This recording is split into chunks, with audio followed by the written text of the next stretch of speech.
허대만 위원장에 대한 소개는 뭐 충분히 드렸습니다만은 이분의 이런 용기가 어디서 나왔을까 하는 것들이 저는 참 신기했습니다. 제가 학교 다닐 때 저희 은사 중에 유신 독재 체제와 아주 불굴의 의지로 싸우셨던 이문영 교수라는 교수님이 계셨는데, 그분은 자신의 그 용기를 겁 많은 자의 용기 이렇게 말씀하셨어요.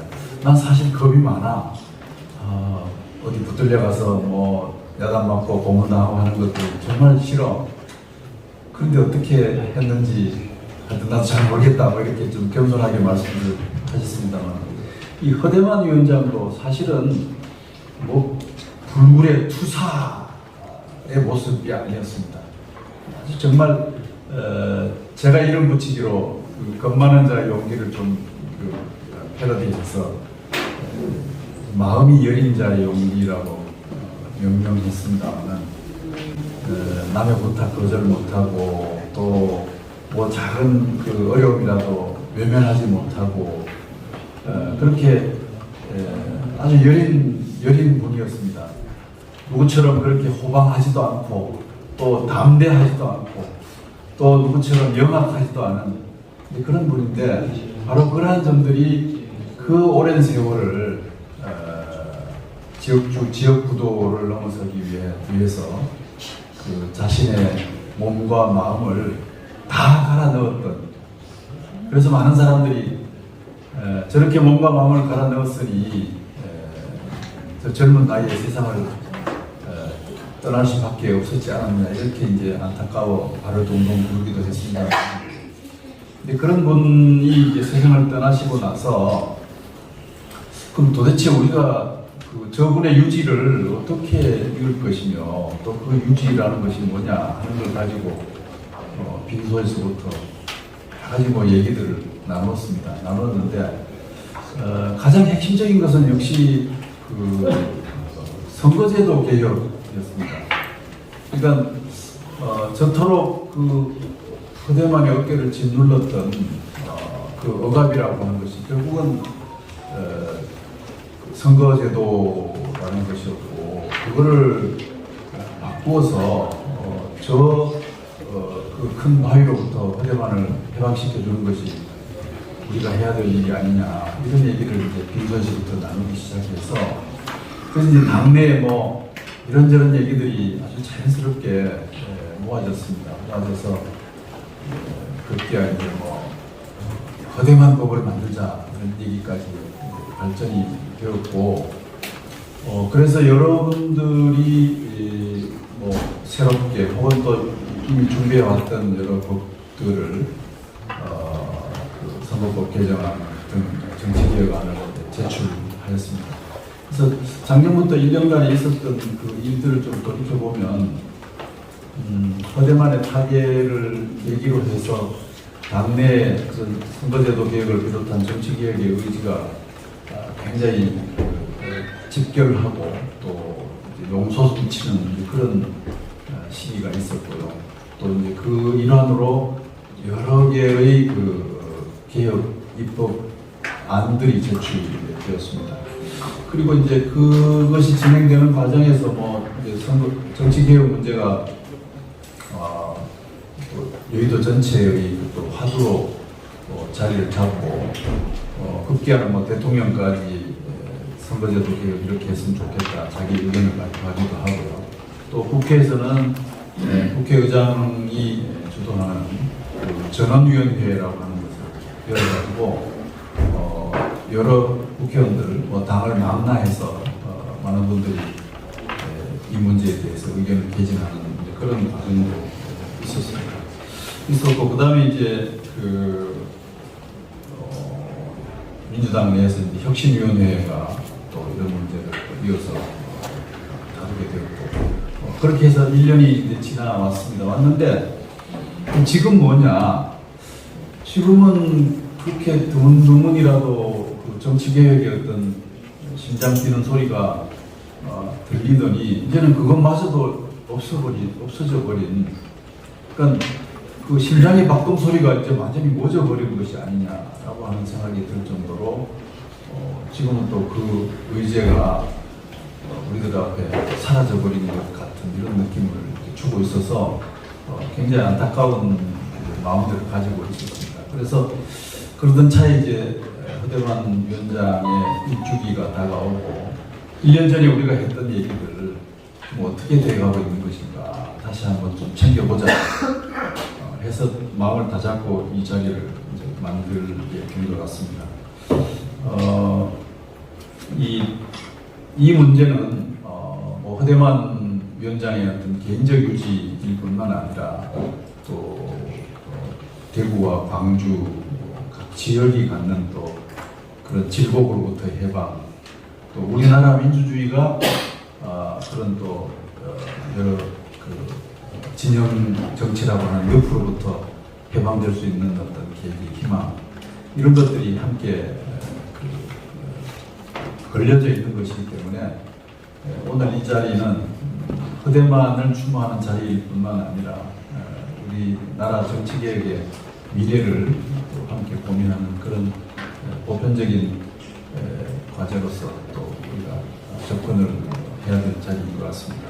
그래서 또 민주당이 현재 정치개혁 문제를 또 그것을 포함한 또 핵심 과제들을 어떻게 또 추진해 나가야 될지 하는 점에 대해서도 자유롭게 말씀을 나눠주셨으면 좋겠습니다. 오늘은 이제 발표를 임미애 경북도당위원장님하고 서국경 박사님께서 해주시고 나머지 또 토론자의 중한 말씀들을 듣도록 하겠습니다. 제가 오늘 드리고 싶은 이야기는 두 가지입니다. 하나는 아까 말씀드린 대로 선거제도 개혁과 관련된 이야기를 좀 드리고 싶고요. 두 번째는 민주당이 이래가지고는 안 된다라는 생각을 좀 가지고 있습니다. 경북민주당은요, 경북에서도 비주류이고 민주당 내에서도 비주류입니다. 누구도 우리의 목소리를 귀담아 듣지 않습니다.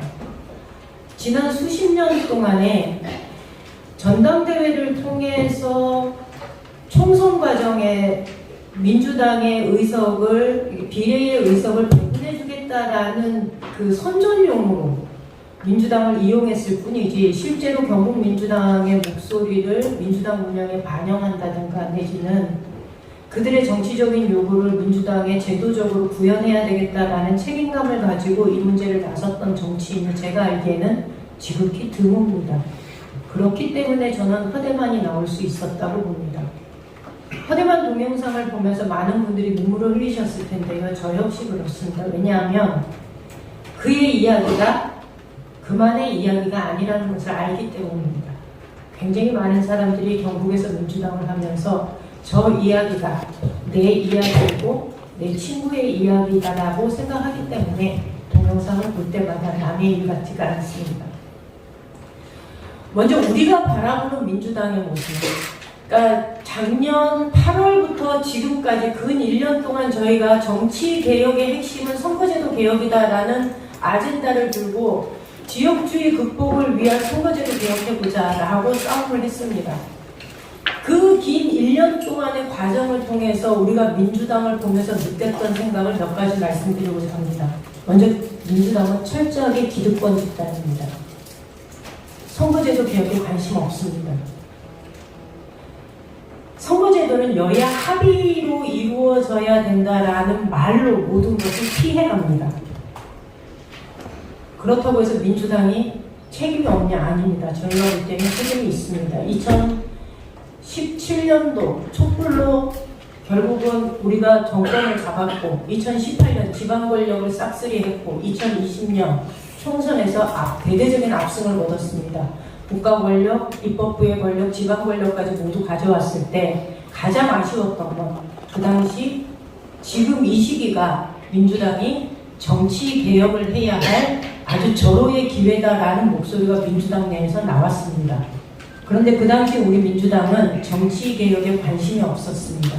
그 권력을 유지하는 데 바빴고 어떻게 하면 다음에 대선에서 이길 것인가, 다음에 지방선거에서 또 이길 것인가, 다음 총선에서 또 이길 것인가에서만 관심을 가졌습니다. 그리고 저희가 모든 것을 다 이뤘죠. 지금은.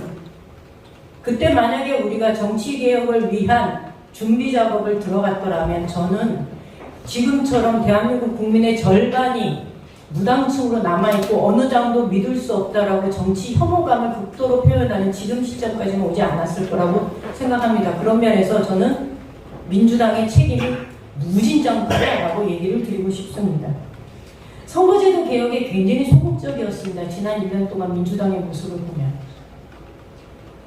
수도권의 의원들은 자신의 이 개인기로, 물론 수도권에서는 1% 내지 2%의 차이로 1위가 승패가 가름짓다 보니 본인의 지명도나 본인의 영향력 하에서 다음 총선에서 이길 수 있을 거라는 확신을 가지고 있는 의원들이 대부분이었습니다. 그분들한테 지금의 소선거구제에 기반한 정치 제도가 얼마나 문제가 있는지를 아무리 설득을 하려 해도 사실은 대화가 되지 않는 경우가 많았습니다. 소선거구제라는 것을 기본적인 틀 아래에서 거기서 약간의 제도적인 보완을 해야 되지 않겠느냐라고 많은 의원들이 이야기를 했고, 때로는 저희가 소선거구제는 지역주의를 강화하는 제도입니다라는 이야기를 했을 때 저희의 목소리를 외면하기 일쑤였습니다. 아주 점잖게 거절하는 모습을 저희가 많이 보아왔습니다. 그래서 민주당은 원래부터 기득권 집단도 아니었고요. 정치개혁의 소극적인 집단도 아니었습니다. 민주당이 민주당의 맛을 잃어버리는 순간 국민들은 민주당을 외면하기 시작합니다. 저는 그게 지금 오늘날의 민주당의 모습이고 민주당을 바라보는 국민들의 눈높이다라고 생각을 합니다. 그리고 두 번째는요. 저는 민주당을 보면서 팀플레이가 없는 정치 자영업자라는 생각을 떨쳐버릴 수가 없습니다. 선거 때도 팀이 없습니다. 단적인 예를 들어보면 국감 때 내지는 청문회 때 내지는 이슈를 가지고 현안 보고로 현안 질의를 하는 각 상임위에서 이렇게 저희가 이제 이렇게 현장 생중계가 되고 있는 국회 방송을 통해서 그 국회 의정 활동을 하는 모습들을 봅니다. 그럴 때 저희가 느꼈던 거는 언론에서 다루어주는 이슈에 천착하는 의원들은 있지만 그 사안에 뿌리 깊게 매달려서 이것을 해결하고자 하는 어떤 정치적 대안을 가지고 7분이라는 짧은 시간 동안에 의원 한 사람이 이걸 모두 다 해나갈 수는 없습니다. 그렇기 때문에 저희가 요구하는 거는 적어도 그 상임위에 들어가는 의원들은 팀플레이를 해야지요. 질문을 할 때 앞부분은 누가 하고 뒷부분은 누가 하고 이 부분은 누가 다루고 이런 것들이 적어도 이루어져야 되지 않을까라는 아쉬움을 늘 갖게 되는 겁니다. 왜 첫 번째 의원도 똑같은 질문을 하고 두 번째 의원도 똑같은 질문을 하고 똑같은 대답을 하는 것을 하루 종일 들어야 되는 게 민주당 지지자가 느끼는 절망이었습니다. 왜 민주당이 저럴 때 팀플레이를 하지 않지? 그리고 지금 보여주는 모습 중에 저희가 지금 민주당 내에서 실제로 비례대표 의원들은 일찍부터 지역구 찾기에 굉장히 혈안이 되어 있습니다. 필요하지요. 당내 경쟁력을 갖기 위해서 그분들의 경험이 새로운 정치 물갈이를 하는 게 필요한 그 당의 중요한 자산이라는 생각을 합니다. 그렇지만 저는 요즘 그 지역에서 준비하고 있었던 정치 신인들과 비례대표 의원이 그 지역에 들어와서 그것도 선거가 좀 유리한 지역에 들어와서 그렇게 밭을 갈고 하는 것은 저는 명백한 불공정 경쟁이라는 생각을 떨쳐버릴 수가 없습니다. 이러면 젊은 사람들요 민주당 신뢰하지 않습니다. 선거가 가까울수록 지금 시기에 선거제도 논의하는 거 불가능하다고 얘기합니다. 왜냐하면 다들 의원들이 선거제도가 아니라 지역구 챙겨서 아니면 지역구를 내가 차지해서 내년 총선에서 이기는 데 관심이 있기 때문에 아무도 선거제도 관심이 없다고 얘기합니다. 그런데 저는 이 문제는 당 지도부가 풀어줘야 된다고 생각합니다. 선거제도 아직 시간 좀 남아 있습니다. 이 문제에 당 지도부가 좀 적극적으로 매달려서 립서비스 차원이 아니라 실질적인 성과를 내기 위한 선거제도 개혁 싸움에 좀 당 지도부가 전면적으로 나서주시기를 바랍니다. 아까 말씀드린 대로 팀플레이가 없다 보니까 윤석열 정부의 무능하고 폭력적 운영에 대해서 효율적인 대응은 전혀 못합니다. 아까 기자회견에서도 제가 그런 얘기를 드렸는데요. 입법부에서 통과시킨 각종 법안들, 민생 법안들 아무런 미안한 감정 없이 부결시킵니다. 거부권 행사합니다. 이제는 사법부마저도 무시합니다. 이 정부가. 거대한 행정 권력이 입법부도 무시하고 사법부도 무시하는데 이 무시를 당하면서도 입법부가 아무런 저항도 못하고 맥을 못 쓰는 걸 보면서 대한민국 국민들이 느끼는 자괴감이 어떨 건지에 대해서 저는 민주당이 반성해야 된다고 생각합니다. 암담하죠. 행정부와 거대한 행정 독주가 입법부와 사법부를 짓밟아도 국민들이 그것에 대해서 함께 분노하거나 함께 힘을 실어주지 못하는 것은 입법기관이 이미 국민들로부터 신뢰를 많이 잃어버렸기 때문이라고 생각합니다. 국민들이 입법기관에 대해서 신뢰를 갖게 할 수 있는 방법은 정치개혁하는 길입니다. 정치개혁하는 데는 선거제도만큼 빠른 방법이 없습니다.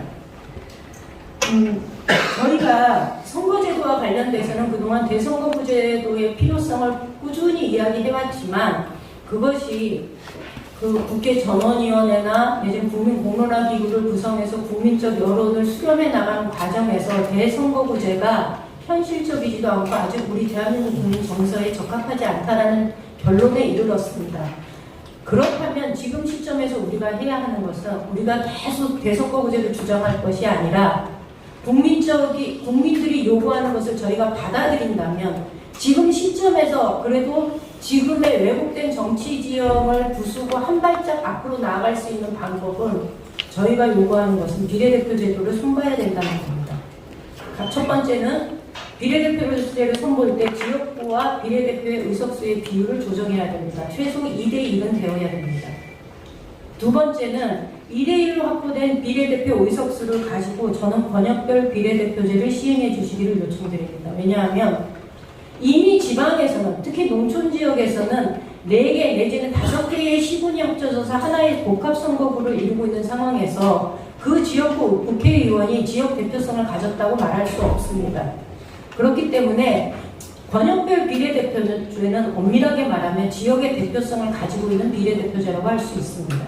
그래서 저는 비례대표제의 권역별 비례대표제 도입에 관심을 가지고 진행을 좀 시켜달라 이렇게 말씀드리겠습니다. 그리고 또 하나는 그동안 비례대표제를 시행하면서 대구 경북 몫으로 비례대표제를 배분하지 않은 거 아닙니다. 대구 경북 몫으로 해서 비례대표를 이렇게 의석수를 배정해 준 거는 당의 꾸준한 그런 노력들이 있었습니다.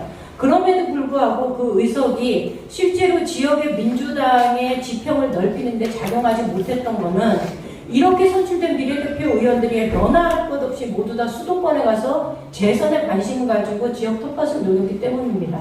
한 분도 지역에 내려와서 지역의 일 활동을 하지 않았습니다.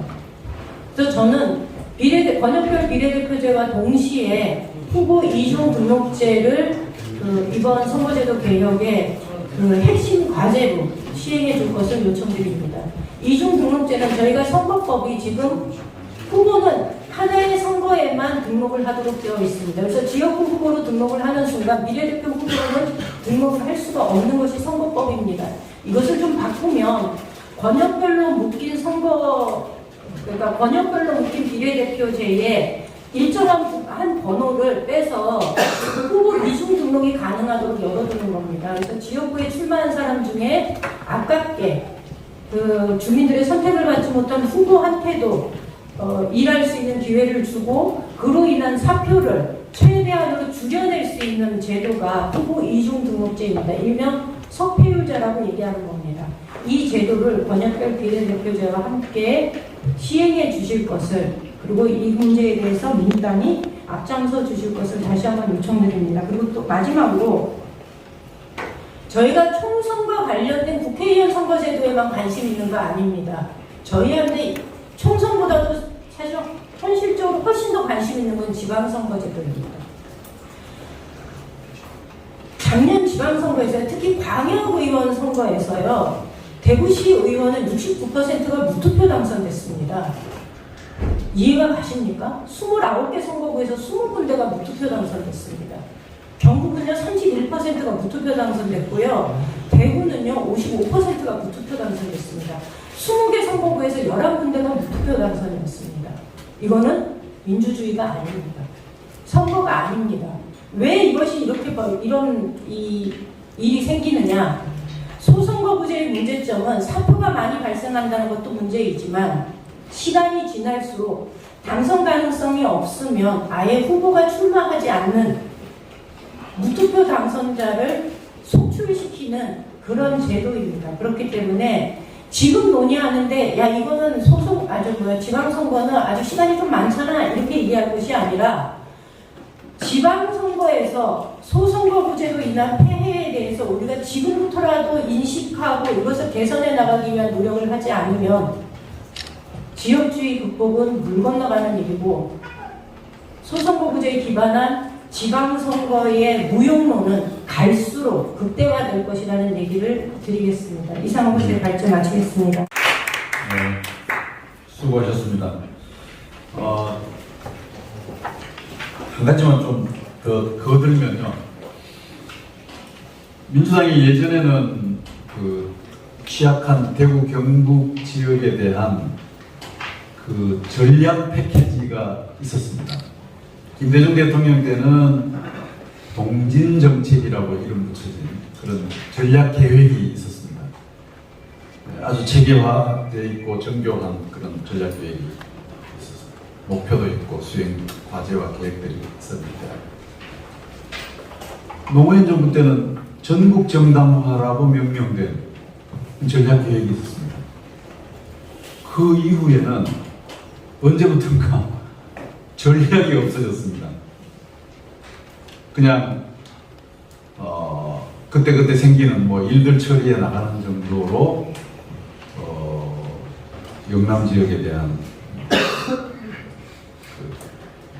계획을 추진해 나갔습니다. 굉장히 아쉬움이 있는 것이고 이제 그런 부분에 대한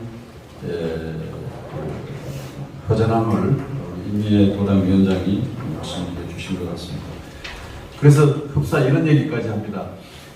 우리는 그 대화를 잡기 위해서 일부 도를 버릴 사자 사석은 좋다. 대구 경북이 그렇게 버릴 사자 사석이 되었으면 좋다. 근데 아무 의미도 없는 죽을 사자 사석은 이렇게 얘기하게 되었습니다. 자, 그 다음번 발표는 서복경 박사님이신데요. 아시다시피 서복경 박사님은 이제 지난번 그 핵심위원회에 참여를 하셔서 여러 가지 많은 고민들을 해주셨습니다. 자리를 조금 펴놔서 발표를 듣고 돌아가겠습니다. 기술적인 부분에 있어서 두 번째 발표자 서복경입니다.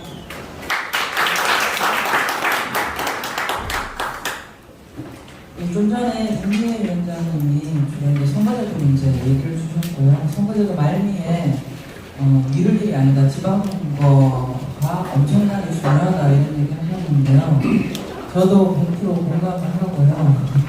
특히 어떤 정당이 지금 2023년에 필요한가라고 하는 문제도 미룰 문제가 아니다라는 말씀을 드리면서 제가 오늘 준비한 얘기는 결과적으로 보니까 방금 임미애 위원장님이 무투표 당선 얘기하셨는데요. 이 무투표 당선 비율이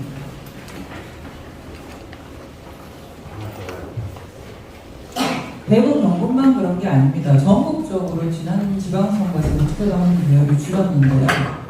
그러면은 지난번만 굉장히 특별했는가? 또 그렇지도 않습니다. 지금 2010년, 2014년, 2018년, 2022년 한 4번 정도 지방선거가 반복이 되는데요. 전국적으로 어떤 현상이 나타나냐면 10명 이상의 후보를 내는 정당의 숫자가 줄고 있습니다. 그리고 총 후보자 숫자가 줄고 있습니다. 그러니까 한마디로 지방선거에 후보로 나올 수 있는 이 후보자 자원 자체가 고갈되고 있다는 얘기입니다. 이게 무투표 당선이라고 하는 건 그거의 하나의 극단적 결과인 거고요. 전체적으로 대한민국의 지방선거에서부터 훈련되어서 올라오는 이 정치인들의 지금 자원이 고갈되고 있는 거는 2010년 이후에 계속적으로 나타나고 있는 트렌드입니다. 한마디로 지방정치 자체가 지금 뭔가 심각하게 문제가 있은 지 10년 넘었다라는 얘기고요. 그러면 이 지방정치는 사실 정당의 뿌리입니다. 우리가 흔히 정치를 얘기를 하면 여의도와 용산, 지금은 용산을 바라보고 있는데요. 여의도와 용산은 어떻게 보면 거대한 빙산의 위에 떠 있는 거죠, 그죠? 중요한 거는 그 밑에 뿌리가 지역의 뿌리입니다. 근데 이 지역의 뿌리가 지방선거를 통해서 보듯이 고갈되고 있는데 지금 오래됐다는 거고요. 그렇게 만들어낸 중요한 이유, 핵심적인 이유가 저는 대한민국 정당 정치라고 생각합니다. 그래서 그 문제를 말씀을 좀 드리고 싶은데요. 사실 정당이라고 얘기를 하는 거 우리나라 헌법에 저렇게 되어 있습니다. 정당 설립은 자유다. 정당의 조직과 활동은 민주적이어야 되고 정당은 헌법재판소 심판에 의해서만 예상될 수 있다. 이게 이제 이 문안 자체로만 놓고 보면 별 감흥이 없지만 어쨌든 정당은 우리나라 정치에서 되게 중요하다. 이런 얘기를 지금 헌법에서 하고 있는 건데요. 공직을 아무나 맡아서는 안 되는 이유, 제가 이 상식적인 얘기를 시작하는 이유가요. 시민들이 낸 세금으로 월급 받으면서 우리가 낸 세금으로 1년 내내 쓰는 사람들이 공직자입니다. 이건 선출공직자, 임명공직자 합해서 얘기하는 건데요. 이 사람들은 5천만 원 생계와 생명과 생활의 안전을 책임지는 사람들입니다. 교수는 찾아오는 학생한테만 책임지면 됩니다. 의사는 찾아오는 환자한테만 책임지면 됩니다. 대한민국 공직자는 여기 대구에서 근무를 하고 광주에서 근무를 한다고 하더라도 책임져야 되는 범위는 기본적으로 대한민국 국민에 대한 부분입니다. 국민의 생계와 안전에 대한 문제입니다. 이런 중차대한 일을 하는 사람이 결국 내 입장에서 보면은 나의 생명과 생계와 생활을 의탁해야 되는 사람들이 공직자거든요. 근데 이 사람들을 아무나 하도록 방치하는 사회에서 어떤 시민도 안전할 수 없고 행복할 수 없습니다. 아무나 하진 않겠죠, 지금. 그러나 어쨌든 시스템이 제대로 안 만들어져 있다는 거고요. 정당은 민주주의 학교라고 얘기를 합니다. 학교라고 하는 이유가 그렇습니다. 우리 사회에서 시민들을 쭉 정치에 대한 관심도부터 해서 이렇게 프리즘을 그려보면요. 정치에 관심이 덜한 시민이 있고 관심이 좀 많은 시민이 있습니다. 이 사람들 중에 일부가 정당의 당원이 되고요. 정당이 당원이 된 시민들 중에서 어떤 분들은 당비만 알고 지켜보시지만 어떤 분들은 정당 활동에 적극적으로 참여를 하십니다. 정당 활동에 적극적으로 참여하는 시민들 중에 어떤 분들은 당직을 역임하세요. 대의원도 하시고요. 지역위원회, 운영위원회의 위원으로도 활동을 하십니다. 당직을 역임을 하신 분들과 그 다음에 그분들 중에 일부는 공직 후보자가 되려고 또 노력을 합니다. 그래서 공직 후보자 당내 경선에 들어오죠. 당내 경선을 통과한 분이 공직자가 됩니다. 여기에서부터 제가 지금 색깔로 칠해놓은 이 단계들에서 핵심적인 역할을 하는 것이 정당입니다. 한 사회에서 정치에 관심이 많은 시민들을 받아들여서 정당의 당원으로 받아들인 정당의 당원들이 뭔가 활동을 할 수 있는 제도와 인프라와 권리를 보장을 해서 이분들 중에서 당직을 역임을 해서 훈련을 시킨 다음에 이 사람들 중에서 공직 후보자가 될 수 있는 제도적 장치들을 만들고 그 사람들 중에 공정한 경선을 통해 가지고 가장 양질의 공직 후보자들을 뽑아서 국민 시민들한테 내놓아 가지고 결국 그 선택을 받도록 만드는 게 정당입니다. 결국 민주주의에 맞게 국가 운영을 항시적으로 준비해야 하는 조직이 정당인 거예요. 너무 교과서 같으시죠, 그죠? 예, 저도 그렇게 생각합니다. 근데 교과서에 이렇게 돼 있는 걸 어쩌겠습니까? 근데 뒤집어서 얘기해서 이런 겁니다. 시대에 맞게 선출공직자나 임명공직 후보자를 끊임없이 훈련시키고 검증해가지고 내놓을 수 없는 정당들만 있는 사회에서 민주주의가 협동하는 건 넌센스입니다. 불가능하지 않겠습니까? 지금 한국 정당들이 이 기능을 제대로 수행하고 있는지, 제대로 수행할 수 있는지 이 문제가 지금 한국 민주주의가 건강한지 병들어 있는지를 말해주는 겁니다. 지방선거 후보자도 못 내는 정당. 지금 더불어민주당이 당원이 몇 만인지 아시죠? 네. 6월 30일 기준으로 당비 한 달이라도 낸 사람 250만입니다. 이런 정당에서 지방선거 후보자도 못 낸다라고 얘기를 하면 누가 믿겠습니까? 맞습니다. 지금 전 세계에서 250만 당원을 가진 정당이요. OECD 국가 소위 잘 나간다는 선진국 중에 아무도 없습니다. 여러분들이 많이 들어보셨겠지만 그 소위 선진국 정당, 독일 정당, 뭐 스웨덴 정당, 스웨덴은 인구가 1000만밖에 안 되니까 그렇다 치더라도 우리보다 인구 많은 독일 정당들, 우리보다 인구 많은 영국의 정당들, 이런 정당들도요 당원 50만 안 넘습니다. 지금 더불어민주당이 가지고 있는 정당 조직이 250만, 지금 아마 플러스 알파 더 됐을 텐데요. 이 정도 당원을 가지고 있는 조직은 독일 3인당이나 독일 기민당 조직이 5배, 6배 좀 당원을 가지고 있는 이런 당에서 어떻게 지방선거 후보자 하나를 못 냅니까? 라고 얘기를 하면 더불어민주당만 이상한 것 같죠, 그죠? 그래도 더불어민주당은 제가 알기로는 원내 제2당보다는 좀 낫습니다. 이 얘기를 드리려고 하는데 2024년 한국 정당들 얘기가 이게 이렇습니다. 여러분 2008년에 우리나라 중앙선관위가 당비례는 당원하고 일반 당원을 구분해서 통계 잡은 게 2008년에 처음이었습니다. 2008년에 처음 통계 잡았을 때 국민의힘, 제가 그 정당 이름이 하도 바뀌어가지고요 계열 정당이라고 부르겠습니다. 그렇죠? 그거 다 기억을 하고 어떻게 살겠습니까? 우리가? 그래서 국민의힘 계열 정당은 2008년에 당비례는 당원 수가 20만이었습니다. 2008년에 더불어민주당 계열 정당의 당비례는 당원은 2만 3천 명이었습니다. 비교가 안 되죠, 그죠? 근데 지금 이때부터 계속 그 당원들이 늘어나기 시작을 해서 지금 더불어민주당의 당원 기준으로 놓고 보면 한 달이라도 당비를 낸 당원 내 숫자가 지금 100배가 늘었습니다. 100배. 2008년 기준에서요. 제가 이 기준으로 말씀을 좀 드려보면, 그리고 더불어민주당은 이미 지금 당원들이 내는 당비가요, 더불어민주당이 정부에서 받는 국고보조금 액수보다 많습니다. 당 재정 기여도가 당비 기여도가 넘어섰다는 겁니다. 우리나라 정당 역사상 처음 있는 일입니다. 그런데 이런 조건에서 그러면 우리 한국의 시민들은 자유롭게 정당을 만들거나 정당이 당원이 될 수 있는 권리를 보장받고 있느냐?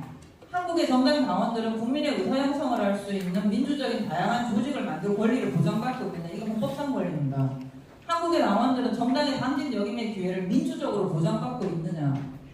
한국의 당원들은 선출공직 후보자를 민주적으로 검증해서 내놓고 있느냐? 한국 당원들은 선출공직 후보자가 될 기회를 민주적으로 공정하게 경선해서 보장받고 있느냐? 이 과정을 다 합하면 뭐가 되냐면은 더불어민주당이라는 정당, 국민의힘이라는 정당, 정의당이라는 정당이 민주적인 원리에 따라 국가 운영을 준비하는 과정입니다. 이게 다. 이렇게 훈련받지 않은 사람들이 어느 날 갑자기 임명공직하고 선출공직하게 되면은 대한민국에 무슨 일이 나타나는가 지금 보고 계시지 않습니까? 시대에 맞지 않는 낡은 법제도 이거 반드시 고쳐야 되는데요. 아까 그 임미애 위원장님 그런 얘기였습니다. 여야 합의에 의해 가지고 돼야 된다라고 더불어민주당도 적극적이지 않다라고 얘기를 하나 제가 보기 핵심적인 정당법 개정 사항입니다. 당원이 2만일 때나 당원이 200만일 때나 정당의 지역 조직은 똑같아야 된다. 이게 말이 됩니까? 2008년에 당원이 2만일 때하고요. 지금 당원이 250만인데 어떻게 17개 시도당만 있습니까? 여러분 지금 시대전환에 당비내는 당원이 61명입니다. 정의당의 당비내는 당원이 이거 2021년 기준입니다. 올해는 잘 모르겠습니다. 2021년 기준으로 기본소득당의 당비내는 당원이 809명입니다. 정의당의 당비내는 당원이 26,470명입니다. 2021년 기준으로 더불어민주당의 당비내는 당원이 130만입니다. 당비내는 당원이 60명 있는 정당하고 당비내는 당원이 130만인 정당에 어떻게 지역조직이 똑같을 수 있습니까? 이거 말이 됩니까? 2004년에 이 제도 도입됐습니다. 2004년 이전에 우리나라 정당의 조직은 이렇게 되어 있었습니다. 중앙당하고 지구당으로 우승하고 시도에 당지부 둘 수 있고 구시군 읍면동에 당 연락소 둘 수 있다. 둘 수 있는 거 다 둘 수 있었습니다. 그거 2004년에 없앤 겁니다. 그거 지금 이때부터 시작을 해서 20년이 지나도록 이 제도 그대로 유지를 하고 있는 겁니다. 왜? 국회에서 법을 안 바꿔주니까요. 임미애 위원장님, 이 지구당 없이 지역 사무 보실 수 있습니까? 어렵습니다. 그렇죠. 네. 당원들 모임도 못할 거고요. 네. 여기에서 하다못해 유고사무로 하시는 분들이 전화라도 받아야 될 거 아닙니까? 이런 구조, 아까 지방선거에 후보자가 없다. 똑같이 이런 문제에서 발생을 하는 겁니다. 지방선거의 후보자를 어디에서 어떻게 키우겠습니까? 지금 시도당이 벙 떠 있는데. 당원이 2만일 때나 200만일 때나 유급사무직원 수가 똑같아야 된다. 지금 정당법상 그렇게 되어 있습니다. 중앙당 100명, 시도당 다 합해서 유급사무직 100명. 이게 정당이 60만 명입니다. 지금 국민의힘 아마 지금 조금 더 늘었다고 해서 80만 언저리인 것 같은데요. 그래봐야 지금 더불어민주당하고 3배 차이입니다. 당원이 60만인 정당하고 130만인 정당, 당원이 80만인 정당하고 당원이 250만이 넘는 정당이 어떻게 유급사무직원 수가 똑같을 수 있습니까? 전화를 받아도 한 번 더 받아야 되는 거고 플래카드를 걸어도 하나 더 걸어야 되는데 그렇지 않습니까? 이제도 2000년에 도입이 됐습니다. 23년 지났습니다. 2000년에 이거를 하고 나서 지금도 이거를 안 바꾸고 있거나 못 바꾸고 있겠죠. 그때는 이게 없어졌을 때는 지구당이 못 먹는 하마라 그랬습니다. 두 가지 이유가 있었습니다. 하나는 그때는 당권 있는 당원이 지금처럼 많지 않았습니다. 그러니까 정당들이 주로 기업들이라든지 동네 유지 갈비집 사장님 이런 분들한테 불법적으로 돈 받아가지고 지구당 유지했습니다. 사실 당기되는 당원이 없었다. 두 번째, 그때는 우리나라 국세청이나 국가회계능력 자체가 이걸 사반할 능력이 안 됐습니다. 지금 상황 전혀 다릅니다. 당비되는 당원 엄청나게 늘었고요. 정치자금 상황 규제에서 어긋나면은 지금 중선관위하고 검찰하고 국세청에서 특별같이 잡아놓지 않습니까? 국가회계능력 엄청나게 좋아졌습니다. 불법 비리 자금에 대한 것은 이 정치자금법으로 규제를 해도 충분합니다. 그게 정당이 조직을 유급사무원 수 60, 당비되는 당원 60명의 당원이나 250만인 당원이나 전부 유급사무직원수 100명밖에 못 둔다. 이런 방식으로 정당을 운영하도록 만들어놨고 지부 조직이 그렇지 않습니까? 솔직히 정당의 사이즈가 작으면 사무실이 서울에만 있어도 되는 거 아닙니까? 근데 더불어민주당 같이 큰 정당이 지금 지구당의 문제가 아니죠. 지구당의 문제가 아닙니다. 읍면동에도 있어야 됩니다. 읍면동도 요즘은 좀 큰 동 같은 경우는 큰 동이나 이런 데는 동 인구가 6만씩 갑니다. 그런 동네에서 사무실 하나 가지고 되겠습니까? 필요한 만큼 만들면 되는 거 아닙니까? 더불어민주당이 당원들이 열심히 당비낸 돈 가지고 다른 짓 안 하고 열심히 당원 활동을 하기 위해서 사무실도 없고 유급사무직원도 넣으면 될 거 아닙니까? 그리고 더불어민주당이 그 당 재정을 가지고 엉뚱한 짓 하는지 엉뚱한 짓 안 하는지 당원들이 열심히 보시면 되는 거 아닙니까? 지역위원회에서 당 재정을 가지고 얼마나 야무지게 썼는지 그 중에서 몇백원 비웠는지 몇천원 비웠는지 1년에 한 번씩 보고하게 만들고 감사 선임해가지고 1년 내도록 스크린하고 이런 활동들을 정당 조직에서 하셔야지 지방정부 운영할 능력이 생기는 거고요. 지방정부 운영을 해보셔야지 중앙정부 운영할 능력이 생기는 거 아닙니까? 정당이 그래서 학교라는 겁니다. 정당의 읍면동 조직, 정당의 선거구 조직, 정당의 시도당 조직에서 누가 커야 되느냐. 앞으로 대한민국의 지방정부와 중앙정부와 지방의회와 국회를 운영해 나갈 수 있는 선출공직자하고 임명공직자가 크는 곳이어야 된단 말입니다. 지금 크고 있습니까? 이 문제입니다. 이게 정당 조직은 당직을 만듭니다. 그런데 지금 더불어민주당뿐만 아니라 국민의힘도 마찬가지입니다. 당직이라고 얘기를 하는 것에 대해서 많은 분들의 오해가 있는데요. 정당의 당직은 정부의 관료 조직하고 다른 겁니다. 여러분 세금으로 월급 받고 일하고 있는 공무원들이 열심히 공부에 전념하지 아니하고 선출공지 나갈 준비만 하면서 맨날 엄한 짓 하면 그 사람은 어떻게 돼야 됩니까? 잘라야죠. 정당의 당직자는 그런 자리가 아닙니다. 정당의 당직자는 언제든지 여차하면 임원공직으로 나가거나 선출공직으로 나갈 수 있는 유급 직원인 겁니다. 유급 직원. 똑같이 지금 인생의 4년이나 8년을 생계수단 하나도 없이 자발적인 봉사로 선출공직 준비해라. 이 얘기는 돈 있고 빽 있고 시간 있고 부모 좋은 사람들만 정치하라는 얘기죠. 당비를 내가지고 그 당비로 당에서 사람을 키우는 방법이 뭐냐면 유급 사무직원 유급을 하면서 당직을 맡도록 해주는 겁니다. 그렇게 사람을 키워서 지방선거에 내보내는 거고 그렇게 사람을 키워서 그 중앙선거에 내보내야 되는 겁니다. 안 키워서 내보내면 사고가 나지 않습니까? 지금 전혀 키워지지 않고 훈련되지 않은 사람들이 국가권력을 잡아 있습니다. 지금 이게 우연적으로 일어난 사건 같으십니까? 이미 지금 대한민국은 지방정치에서부터 정치인 뿌리가 고갈되고 있고 마르고 있는 상태입니다. 이런 상태에서 지역조직 하나 운영 못하고 유급사무 당직자 하나 운영 못하고 그렇게 해가지고 이 당비로 그 다음에 세금으로 열심히 키운 정치인 하나 만들지 못해가지고 지금 정치를 이렇게 만들고 있는데 물론 더불어민주당이 100% 뒤집어 써야 될 문제는 아니지만요. 대한민국에서 가장 많은 의석 가지고 있고 가장 많은 당직, 당원 가지고 있는 정당입니다. 가장 많은 재정을 쓰고 있는 정당이 더불어민주당입니다. 이 정도는 해줘야 되는 거 아니겠습니까? 맞습니다. 맞습니다. 제가 15분 발표를 해야 되는데 할 걸 다 했고요. 이 뒷부분은 준비한